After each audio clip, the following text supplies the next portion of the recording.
এটা আছে হুজুর টিম। হুজুর গোস্ত বাঁচতেছে মনে হয়, ও বাদাম বাঁচতেছে।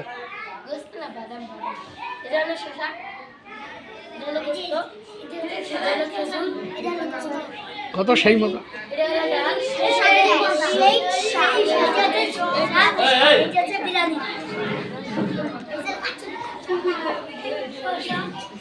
আপনারা কি চান প্রতিদিন এই বিরিয়ানির আয়োজন করা হোক? ঠিক আছে, আপনাদের দোয়া করেন, ইনশাল্লাহ আল্লাহ তাআলা প্রতিদিন আপনাদের বিরিয়ানির ব্যবস্থা করবে।